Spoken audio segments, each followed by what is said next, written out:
नमस्कार दोस्तों, मैं विनय दुबे मुंबई से। मनीष कश्यप की स्थिति इस समय क्या है? मनीष कश्यप का भविष्य क्या होने वाला है? और सोशल मीडिया पे जो सबसे ज़्यादा पूछा जाने वाला सवाल है कि मनीष कश्यप आखिर जेल से कब छूटेगा? पुलिस जांच में मनीष कश्यप के खिलाफ क्या सबूत मिले हैं? भविष्य में मनीष कश्यप के ऊपर क्या कार्रवाइयाँ हो सकती हैं?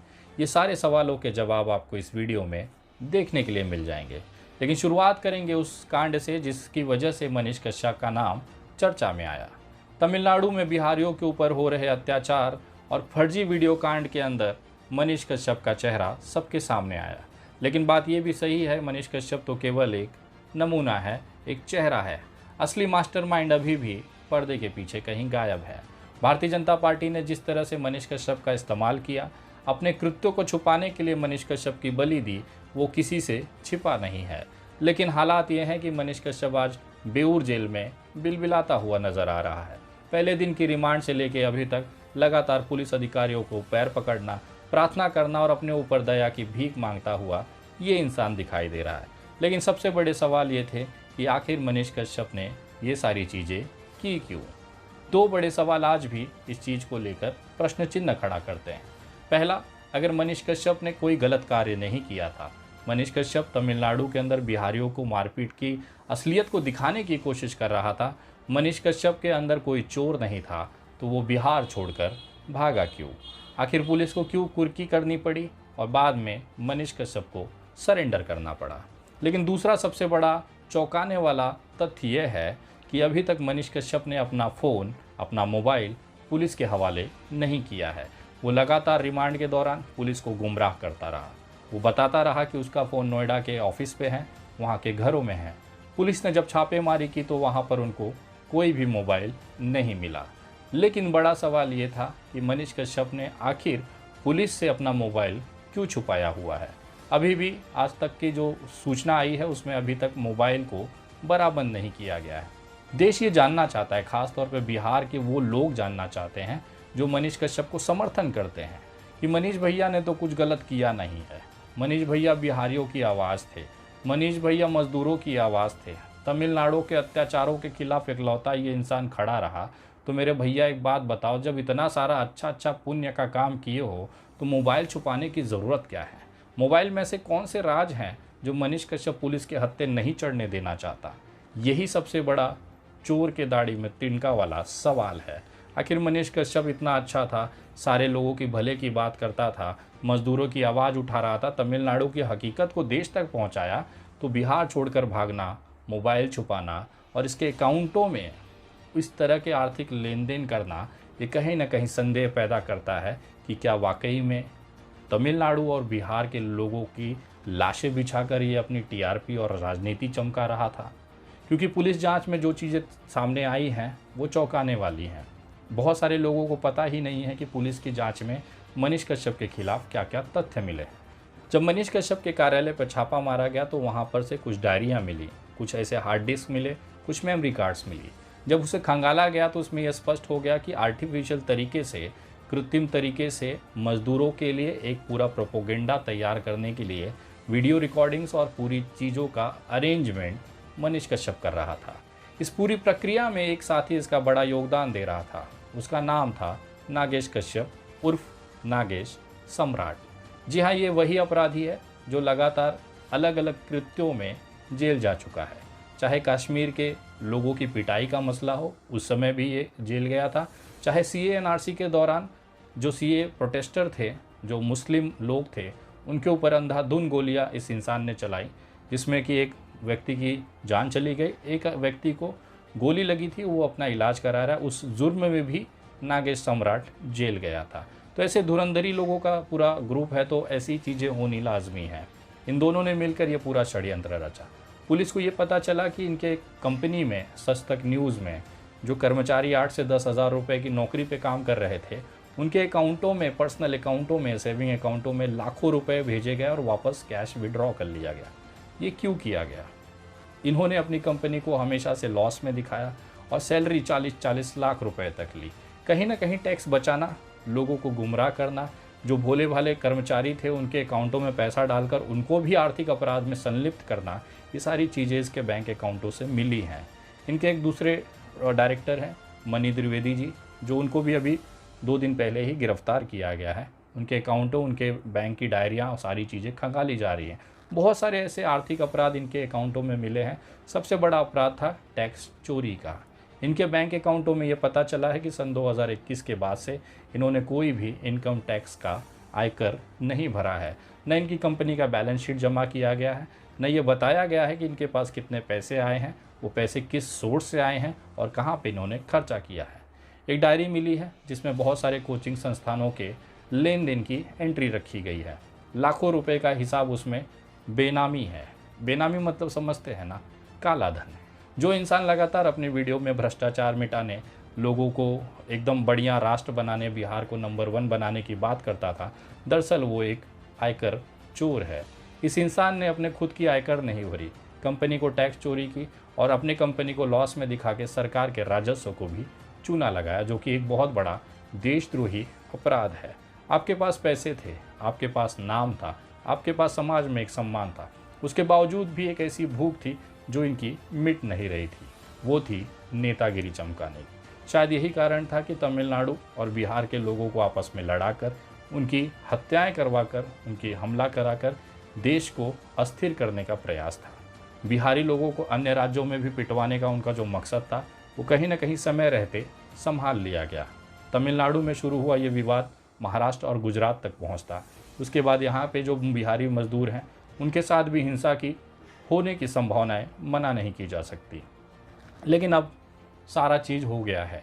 मनीष कश्यप पिंजरे में बंद है। आगे इसका क्या होने वाला है? सबसे बड़ा जो सवाल उठता था कि मनीष कश्यप जेल से कब छूटेगा।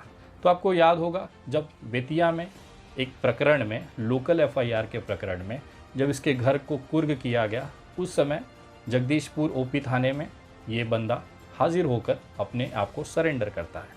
बहुत सारे लोगों को लग रहा था कि वो तमिलनाडु विवाद में उसकी गिरफ्तारी हुई है।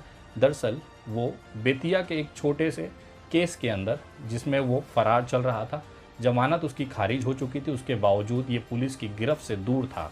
उसको पकड़ने के लिए पुलिस ने कोर्ट से कुर्की के आदेश लाए। कुर्की होने के दौरान मनीष कश्यप को सरेंडर होना पड़ा। वो बेतिया का एक छोटा सा लोकल मुद्दा था, न कि तमिलनाडु और फर्जी का मामला, वीडियो मामला था। उसके बाद उसे ट्रांजिट रिमांड पर पटना लाया जाता है। पटना में माननीय न्यायालय उसे 14 दिन की न्यायिक हिरासत में भेज देता है। इसके ऊपर 10 से ज़्यादा मुकदमे हैं। 2 मुकदमे तमिलनाडु विवाद पर हैं और तमिलनाडु के अंदर करीबन 13 मुकदमे, जिसमें इसके नाम पर संदेहास्पद तरीके से पूछताछ होने बाकी है। ईयू ने कोर्ट के अंदर आवेदन करके इस बंदे की रिमांड ली। पुलिस कस्टडी में इससे पूछताछ करने के लिए समय मांगा। माननीय न्यायालय ने पहले दिन इसे 24 घंटे का पुलिस कस्टडी का मान्यता दी। उसके बाद 24 घंटे होने के बाद फिर से ईयू ने, आर्थिक अपराध शाखा ने 4 दिन की रिमांड इसकी ली, जिसमें इसने सारे तथ्य, नोएडा के घरों पर छापे, मनी द्विवेदी, नागेश सम्राट की गिरफ्तारी, ये तमाम कार्रवाइयाँ इसके 4 दिन के रिमांड पर हुई। इसके बाद ईयू ने इसकी रिमांड के लिए आवेदन नहीं किया। माननीय न्यायालय ने 27 मार्च 2023 को मनीष कश्यप को बेऊर जेल भेज दिया। लेकिन अब इसकी मुसीबतें और बढ़ने वाली हैं, क्योंकि तमिलनाडु पुलिस ने ट्रांजिट रिमांड के लिए उसको एप्लीकेशन पटना के कोर्ट में किया हुआ है। इसका मतलब यह है कि तमिलनाडु पुलिस मनीष कश्यप को अपने साथ तमिलनाडु ले जाकर वहाँ पे दर्ज हुए 13 मुकदमों में, जिसमें से कुछ मुकदमों में इसका भी नाम है, उसमें इसकी पूछताछ करके इस कांड की संलिप्तता को लेकर सवाल करने वाली है। दिक्कत अब शुरू होने वाली है, क्योंकि मनीष कश्यप को ये डर था कि अगर एक बार वो तमिलनाडु गया तो वो कभी वापस नहीं आएगा। उसका एक बड़ा कारण भी है। जिस तरीके से तमिलनाडु और बिहार को बदनाम करके आपस में लड़ाने का प्रयास इस इंसान के माध्यम से किया गया, वो बहुत ही निंदनीय है। तमिलनाडु में इसके खिलाफ एक बड़ा जन आक्रोश है। वहाँ के लोगों को ये लगा कि हम और बिहारी आपस में भाईचारे के तौर पर रहते थे। इसने तमिलनाडु को, लोगों को एक नकारात्मक कैटेगरी में खड़ा कर दिया। इसने तमिलनाडु को, लोगों को हैवान और जल्लाद दिखाने की कोशिश की। तमिल लोगों के अंदर इसके प्रति एक अलग से गुस्सा है। मेरे सूत्रों से ये भी पता चल रहा है कि अगर आज ट्रांजिट रिमांड इसकी मिल जाएगी, जो कि 100% कन्फर्म है कि तमिलनाडु मनीष कश्यप आज चला जाएगा या 1-2 दिन के अंदर उसे ले जाएंगे। उसके बाद वहाँ पर ये एक सूत्रों के हवाले से मुझे अब खबर आ रही है, अपडेट आ रही है कि वहाँ पर इसका लोकल केस लड़ने के लिए कोई भी तमिल या कोई भी बार काउंसिल का वकील तैयार नहीं हो रहा है। जी हाँ, ये बहुत बड़ी खबर है वहाँ के लिए कि मनीष कश्यप का केस लड़ने के लिए कोई भी लोकल वकील या बार काउंसिल वहाँ पर तैयार नहीं हो रहा है। ये अभी तक अनऑफिशियली एक संभावना, एक सूत्र के हवाले से खबर आ रही है। दरअसल मामला क्या है कि वहाँ के लोगों को ये चीज़ फील हो गया है कि इसने हमारे राज्य को बदनाम किया है, इसने हमारे तमिल अस्मिता के साथ खेला है, इसने हमारे लोगों को बदनाम किया है, हमें एक हिंसक, जल्लाद और एक असामाजिक तत्व के तौर पर देश के सामने प्रस्तुत करने की कोशिश की है, हमारी छवि खराब करने की कोशिश की है। तो हम तमाम लोग भी ये कोशिश करेंगे कि इसको यहाँ पर कानूनी प्रक्रिया में ज़्यादा दिनों तक रखा जा सके, जिसके लिए हमारी तरफ से कोई भी वकील इसका केस नहीं लड़ेगा। ये वो संभावनाएं हैं जो अभी तक मुझे वहाँ के सूत्रों से पता चली है। ऑफिशियली जब इसको कस्टडी वहाँ लेके जाया जाएगा तो वहाँ के वकील इसकी घोषणा कर सकते हैं, ऐसा मुझे लगता है। लोगों के अंदर एक गुस्सा है। मनीष कश्यप ने चंद पैसों के लिए बिहारियों और तमिलों को लड़ाकर वहाँ पर हिंसा फैलाने की कोशिश की। इसके राज इसके मोबाइल में दफन है, जो शायद ये पुलिस तक नहीं पहुँचाना चाहता। यही कारण था कि वो अपनी चोरी छुपाने के लिए अपने मोबाइल को छिपा दिया है, जो कि अभी तक पुलिस के पहुँच से बाहर है। लेकिन अब इसका दूसरा पहलू मैं आपको दिखाना चाहता हूँ। तमिलनाडु में इसके ऊपर जो मुकदमे दर्ज हैं या अन्य मुकदमों में जिसमें इसकी पूछताछ होनी बाकी है, ये बहुत लंबा प्रोसेस है। एक बार अगर ये तमिलनाडु चला जाएगा तो मैं दावे के साथ कहता हूँ कि 5 से 6 महीने तक इसकी वापसी नहीं होने वाली है। उसके बाद बिहार के अंदर जो 10 मुकदमे हैं, जो लगातार इसमें चार्जशीट हैं, कुछ में इसकी संज्ञान और इसकी विवेचना चल रही है, उन तमाम केसों में भी लगातार रफ्तार मिलेगी और उस पर भी आरोप तय होने शुरू होंगे।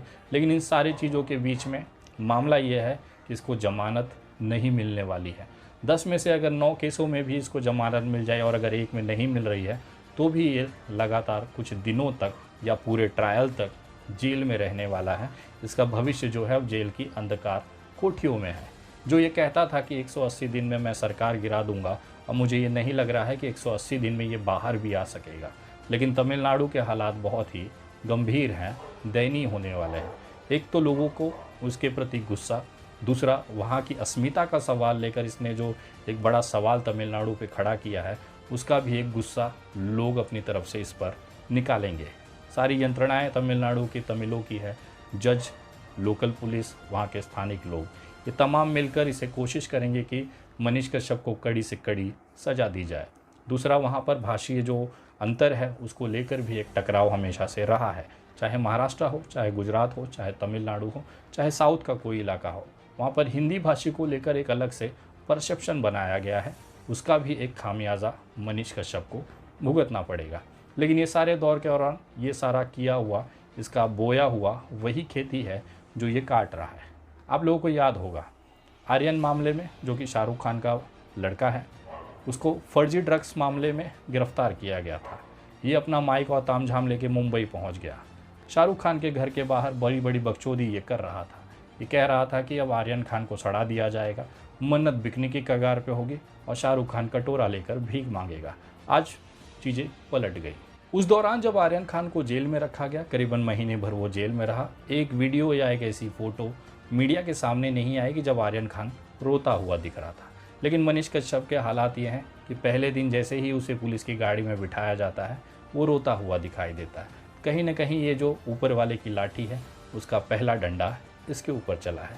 एक बेगुनाह इंसान को, जिसको बाद में कोर्ट ने बाइज्जत बरी कर दिया, आर्यन खान को लेकर इसने बहुत बड़ा प्रोपोगेंडा चलाया। इसने सोचा कि तमिलनाडु और बिहारी विवाद में भी ऐसा ही प्रोपोगेंडा चलाकर लोगों की सिंपैथी ले सकता है, क्योंकि एक ये इंसान जो है वो मुस्लिम विरोधी रहा है। इसके दिमाग में हमेशा से मुसलमानों के प्रति नफरत रही है। इसका एक अंदाज़ा और हमें देखने को मिला था जब ये दुमका में अंकिता सिंह मामले में वहाँ पर पहुँचा था। इसने कहा था कि कोई तो ऐसा झारखंड में मर्द पुलिस वाला होगा जो शाहरुख का इनकाउंटर कर देगा। इसने ये भी दावा किया था कि शाहरुख को हमारे हवाले कर दिया जाए, पूरी बॉडी तो नहीं, कम से कम थोड़ा हाथ का हिस्सा ही हम उसे पेट्रोल डालकर जलाना चाहते थे। आज देखिए ऊपर वाले ने क्या किया।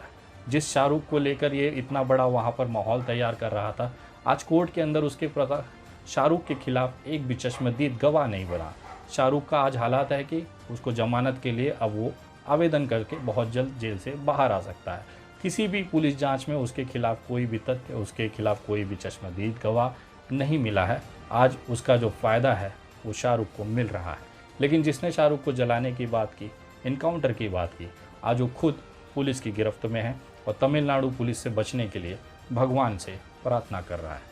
लेकिन इस बीच के दौरान मनीष कश्यप ने जो अपना एक षड्यंत्र पूरा जो जाल बुना था, अब उसके लोग भी इसमें गिरफ्त में आ रहे हैं। मुझे सूत्रों से पता चला है कि बिहार पुलिस ने करीबन 50 से ज़्यादा ऐसे यूट्यूब चैनलों की लिस्ट बनाई है। उनको नोटिस भेजा गया, उनके जवाब मांगे गए, जिन्होंने तमिलनाडु और बिहार के विवाद को लेकर अपनी तरफ से मनीष कश्यप का साथ देते हुए उसके सपोर्ट में तमिलनाडु के खिलाफ बिहार के मजदूरों के हत्याओं को दिखाते हुए वीडियोस बनाई। ऐसे 50 यूट्यूब चैनल जो कि मनीष कश्यप के समर्थक या उसके साथ वाले हो सकते हैं, जो इस प्रोपोगेंडा में शामिल थे, ऐसे चैनलों को नोटिस देकर उनके ऊपर भी एफआईआर की प्रक्रिया शुरू की गई है। बहुत सारे चैनलों को बंद कर दिया जाएगा। उम्मीद करता हूं कि बिहार पुलिस मनीष कश्यप के उन तमाम चैनलों को भी, जो कि नफरत बांटने में सबसे बड़ा योगदान रखते थे, उसे भी बंद करने का मेरा जो ईमेल है, मैंने जो ऑलरेडी बिहार पुलिस को भेजा है, उसे संज्ञान में लेकर इसके चैनल को बंद करने का कार्य भी करेगी। लेकिन जिस तरह से बिहार पुलिस ने तत्परता दिखाते हुए बिहार और तमिलनाडु को आपस में लड़ने से बचाया है, उस तमाम पुलिस अधिकारों, बिहार पुलिस के इस प्रयास को विनय दुबे के साथ पूरा देश सैल्यूट करता है। मनीष कश्यप जैसे लोग समाज का कैंसर हैं। ऐसे लोग नहीं चाहते कि देश और जो आपसी भाईचारा है वो बना रहे। कारण केवल अपनी एक अंदर की भूख, चाहे वो पैसे को हो, चाहे वो बड़ा नेता बनने की। जिन लोगों के दिमाग में मनीष कश्यप के लिए ये गलत फहमियाँ पल रही हैं कि जेल का ताला टूटेगा, मनीष कश्यप हमारा साला छूटेगा, तो ये गलत फहमी ना पाले। बहुत लंबा समय अभी मनीष कश्यप को जेल में छूटना रहना है। इसके साथ ही तमिलनाडु में भी हमारे शिकंजे जो हैं हम कस रहे हैं। हम चाहते हैं कि तमिलनाडु में मनीष कश्यप की अच्छी सी सेवा हो। वहाँ के लोकल अथॉरिटी से निशांत वर्मा जी पर्सनली जाकर मिल रहे हैं। वहाँ पर भी यूएपीए लगाने के लिए तमिलनाडु सरकार से हम एक आवेदन बहुत जल्द करने वाले हैं।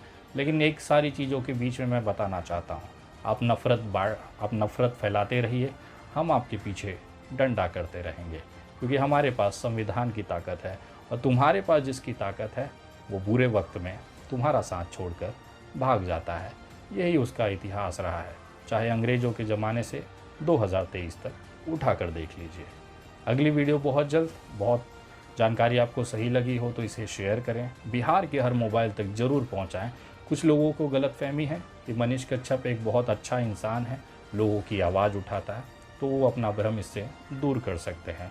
क्योंकि एक अपने शिक्षक को मारना, बुज़ुर्ग शिक्षक को मारना, उसकी पत्नी का ब्लाउज फाड़ना, एक पुलिस अधिकारी श्री राम सिंह की हत्या करने का प्रयास करना, वो इंसान हमेशा से आदतन अपराधी रहा है। वो समाज में कभी भी अच्छा कर ही नहीं सकता है। अगर कर रहा होता तो आज इस तरह से बिलबिला नहीं रहा होता, माफ़ी नहीं मांग रहा होता। वीडियो को शेयर करें, कमेंट करके अपनी राय ज़रूर बताएं। अगली वीडियो बहुत जल्द। तब तक जय हिंद, जय महाराष्ट्र।